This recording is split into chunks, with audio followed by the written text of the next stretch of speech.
بسم اللہ الرحمن الرحیم۔ السلام علیکم ناظرین، توبہ کب کرنی چاہیے؟ حضرت واصف علی واصف رحمۃ اللہ علیہ فرماتے ہیں، اگر انسان کی اپنی عقل اس کی اپنی زندگی خوشگوار نہ بنا سکے تو اسے زوم میں آگئی سے توبہ کرنی چاہیے۔ اگر اپنا گھر اپنے سکون کا باعث نہ ہو تو توبہ کا وقت ہے۔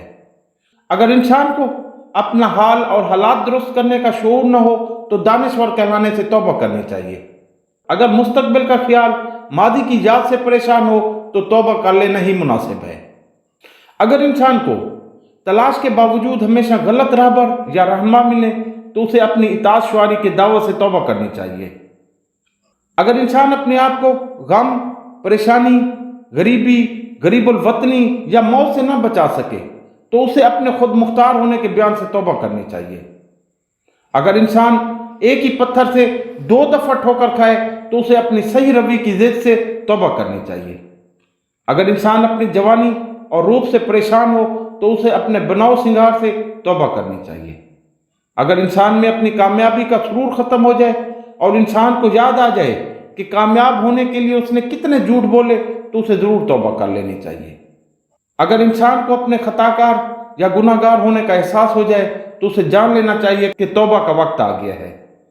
اپنے گناہوں کا احساس ہی توبہ کی ابتدا ہے۔ اگر گناہ کا کوئی گواہ نہ ہو تو توبہ تنہائی میں ہونی چاہیے۔ اگر گناہ پوری قوم کے سامنے سرزد ہوا ہو تو توبہ بھی پوری قوم کے سامنے ہونی چاہیے۔ دراصل توبہ کا خیال خوش بختی کی علامت ہے۔ جو اپنے گناہ کو گناہ نہ سمجھے وہ بدقسمت ہے۔ شیطان کو اپنی غلطی پر توبہ کا خیال نہ آیا، ہمیشہ کے لیے لئیم و رجیم ہو گیا۔ انسان حکم عدولیوں پر توبہ کرتا رہتا ہے، اس لیے اشرف المخلوقات ہے۔ بار بار غلطی کرنے اور بار بار توبہ کرنے کے بارے میں اکثر پوچھا جاتا ہے۔ اگر انسان کو گناہ سے شرمندگی نہیں تو توبہ سے کیا شرمندگی؟ توبہ کا عمل ترک نہ ہونا چاہیے۔ اگر انسان کو موت آ جائے تو اسے حالت گناہ میں نہ آئے بلکہ حالت توبہ میں آئے، اور کچھ خبر نہیں موت کس وقت آ جائے۔ گناہ کا احساس پیدا ہو جائے تو گناہ سے نفرت ضرور پیدا ہوگی۔ نفرت ہو جائے تو دوبارہ گناہ نہ کرنے کا عزم پیدا ہوگا۔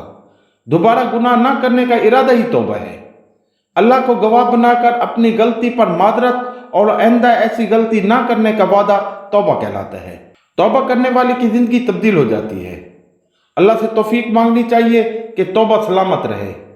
توبہ شکن انسان کہیں کا نہیں رہتا، وہ اپنی نظروں سے گر جاتا ہے، وہ احترام کے تصور سے محروم ہو جاتا ہے، وہ دعا سے محروم ہو جاتا ہے، وہ عبادت کی افادیت سے محروم ہو جاتا ہے۔ ناظرین، حضرت واصف علی واصف رحمۃ اللہ علیہ فرماتے ہیں کہ جو انسان جتنا مؤثر ہوگا اس کا گناہ اتنا ہی بڑا ہوگا۔ ہم اپنے گناہوں کو اپنے حلقہ تاثیر میں سند بنا دیتے ہیں، ارجو ہم زیادہ سزا کے مستحق ہو جاتے ہیں۔ اگر توبہ برملا نہ ہو تو برملا گناہ معاف نہیں ہوتا۔ جتنے بڑے ہجوم میں جھوٹ بولا گیا ہو اتنا بڑا جھوٹ ہوتا ہے اور اس کے لیے اتنی ہی بڑی سزا ہے۔ اس سے نجات کا واحد راستہ یہ ہے کہ اتنے بڑے ہجوم میں توبہ کی جائے یا آئندہ ہجوم کے سامنے آنے سے توبہ کی جائے۔ ناظرین، میں ہوں عبدالغفور رحمانی۔